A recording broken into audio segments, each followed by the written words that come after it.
everyone. Today we will discuss about electrical energy storage systems and electric vehicle. So let us have a very small idea about what is renewable energy. We should have a very small idea on this in order to understand the future topics. See, what is renewable energy? Renewable energy is that kind of energy which comes from the nature, and we are hoping that this energy we won't run out of this energy in future. These kind of energies are naturally coming from your nature. So we have wind energy, we have solar energy, we have geothermal energy, we have tidal energy, we have biomass energy, we have hydro energy, we have the heat energy from the earth. So these are called the renewable energy, and they are replacing the traditional fossil fuels. One thing is they will reduce the environmental pollution and also the cost cutting. Next, what are the different kinds of electrical energy storage system we can have? First one is the pumped storage power plant. In case of your pumped storage power plant, first of all, see what is it. This pump storage power plant, it is a type of hydroelectric power plant. It is used for storing and managing the electrical energy. And it works on a simple principle. What is that principle? It will use the gravitational potential energy of water stored at height, and it will convert it back to the electrical energy when needed. And it has two reservoirs. One is the lower reservoir, other upper one is the upper reservoir.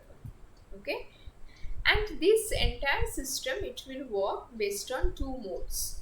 What are these two modes that this system is working on? First mode is the pumping mode. What is pumping mode?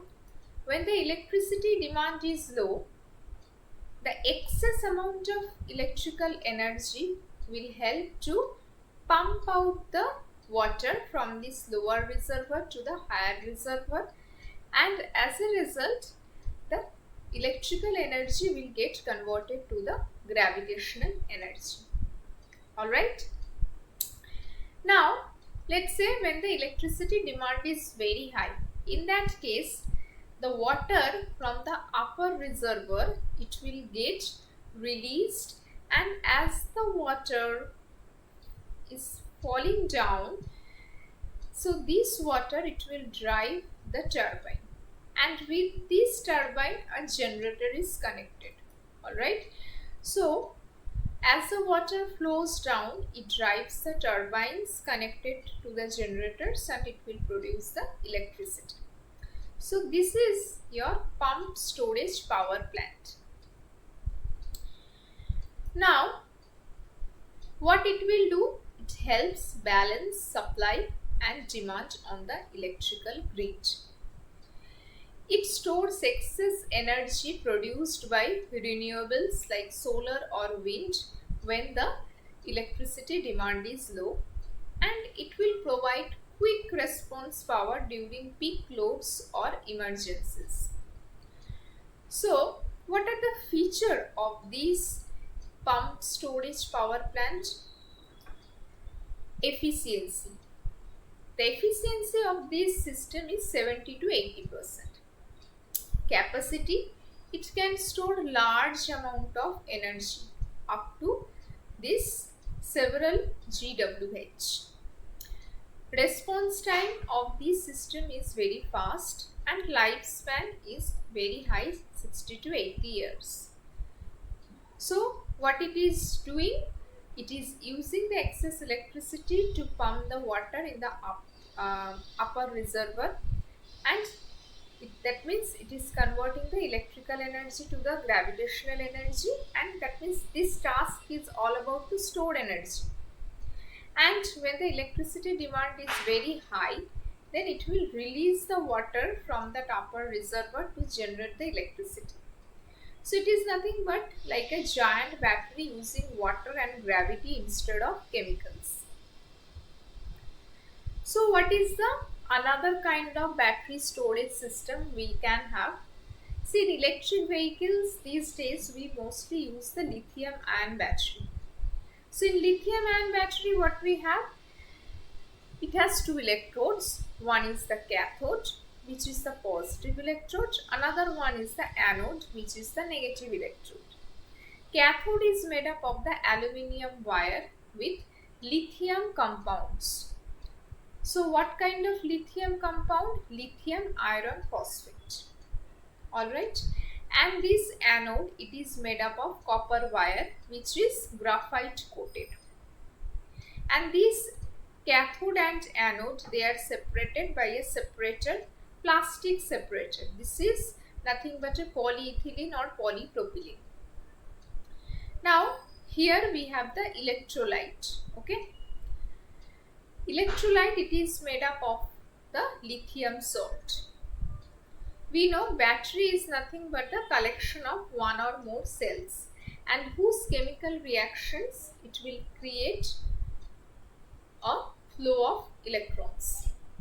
Okay, now during charging time, when the electrons are pumped out from this cathode, that means when the electron is coming off this cathode, this lithium iron phosphate, it will form lithium ion plus one electron and iron phosphate. And this lithium ion plus that is generated at the cathode, it will start migrating through this electrolyte and it will reach to the anode. Once it reaches to the anode, it will take one electron, and since this anode it is made graphite coated and it will react with the graphite or C6 and it will form lithiated carbon. Once this full cycle is completed, your battery will get charged. Okay, during discharge time what will happen? Just the opposite scenario. Now the from this anode side, electrons will get pumped out and they will go to the cathode. And in that case, the lithiated carbon that got generated, it will release the electron, this graphite and lithium ion. And this lithium ion, it will start traveling back through this electrolyte and it will form when it reaches to this electrolyte or when it reaches to this cathode, this lithium ion, it will react with one electron and iron phosphate and it will form this lithium iron phosphate back. Okay, once this cycle is completed, your battery will get discharged. Next, what is fuel cell technology? This fuel cell, it is nothing but a device which will generate the electricity either using hydrogen fuel or any other fuel. And by using this fuel cell, we can generate energy in large amount according to our need. It can provide power in many areas like transportation, industrial, commercial, residential buildings and long-term energy storage. And it has lower or zero carbon emission compared to the combustion engine. What is combustion engine? This combustion engine, they will burn fuel internally and it will convert the chemical energy to the mechanical energy. As a result, the efficiency of this combustion engine is very low. Why? Because most of the fuel energy will be wasted as heat. Okay. Now, what is this fuel cell technology? Here we have anode, which is negative electrode. Here we have the cathode, which is a positive electrode. This anode and cathode, they are separated by this electrolyte membrane. And in this anode side, between this anode and this electrolyte membrane, we have one catalyst, which is the platinum catalyst. And in the cathode side, between this electrolyte membrane and this cathode, we have another catalyst. Okay, Now hydrogen fuel can enter from this side. If there is excess fuel, that excess fuel will exit from here. So the required amount of hydrogen fuel, when it comes near the catalyst, what will do? What will happen? See, platinum is a very good catalyst for hydrogen. So hydrogen molecule, it will get dissociated into one proton and one hydrogen molecule. It will get dissociated into proton and electron. Okay, now this electrolyte membrane, it is made up of such a material that it won't allow the electrons to pass through it. It will only allow the protons to pass through it. Now where these electrons will go? They will pass through the external circuit. Okay, in the external circuit between anode and cathode, we can put a load or bulb. Okay, now when we are putting a load, or bulb, what will happen? The current will also, like once the electron flows through this external circuit, current will also start flowing. Okay, and what about these H plus ions or protons? When they reach to this catalyst of cathode side, it will react with the oxygen and it will form water, and this water, it will come out from this fuel cell like this way. Okay, next, electric vehicle. What is electric vehicle? As the name suggests, this electric vehicle, it will run based on the electricity. Okay, so as the name also suggests, with electric vehicle we will have the zero carbon emission. If we look at the block diagram of electric vehicle, what we have? We have a battery pack. This battery pack means collection of batteries, which are the lithium ion batteries. Okay, now how this battery will get charged? By using a charger from the grid. Now this battery, it will store the DC electricity, and this power converter, what it will do? It will convert the DC to the AC. And there is one electric motor. What it will do? This electric motor will convert the electrical energy to the mechanical energy if this is an AC motor. Now there is one another thing, which is the drive control signal. So this is nothing but an instruction to tell this electric motor that how much power to use, and that also depends based on how you press the accelerator or brake. So the movement and power of this electric motor will be transmitted by this transmission drive shaft to these wheels. So wheels are that part of your car that will help to move the car either forward or backward. So this is all about the block diagram of the electric vehicle system. Alright. Now this electric vehicle, they are classified into three types. First one is the battery electric vehicle. So as the name suggests, this battery electric vehicle, it has only the battery powered electric motor. It doesn't have any internal combustion engine. The car will run based on the electricity stored in the battery only. Okay, and what kind of example you can give for battery electric vehicle? We have the Tesla Model 3. That can be one example of the battery electric vehicle. So as it says, these electric vehicles run on battery power without an internal combustion engine, in short ICE assistance.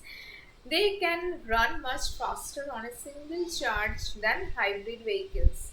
They are also known as battery electric vehicles or BEVs. That's what distinguishes them from hybrids that run on battery power with assistance from internal combustion engines. What is hybrid electric vehicle? As the name suggests, it has both the fuel engine and the battery powered electric motor. So the car in this case, it will keep on switching between the engine and the electric motor. Okay, So in this case, how your battery will charged?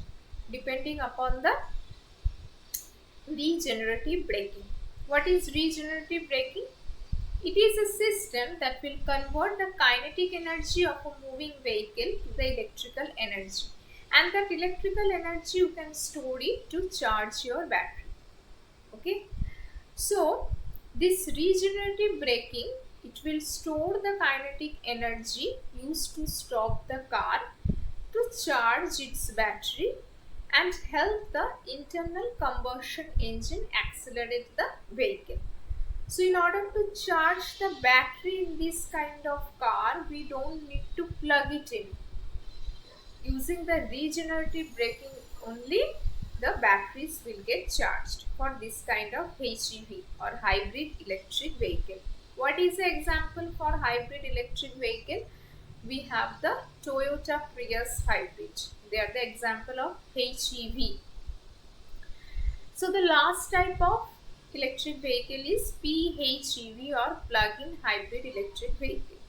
So here also we have both the engine, fuel engine, as well as the battery powered electric motor. So here the battery pack, it is very large, and in order to charge the battery we need to plug it in. In this case, if you want to travel for short distance, the car will depend upon this battery powered electric motor, and for long trips the car will switch on this fuel engine. So as it says, they are the concept of standard hybrid vehicle. They have both an ICE and the battery powered electric motor. This will allow the battery to store enough power to feed the electric motor and in turn decrease your gas usage by as much as 60%. This can save your time and money at the gas pump. These can travel up to 40 miles on electric power alone rather than a couple of miles with a standard hybrid vehicle. So what is the example of this PHEV or plug-in hybrid electric vehicle? BMW 330e. That is the example of PHEV.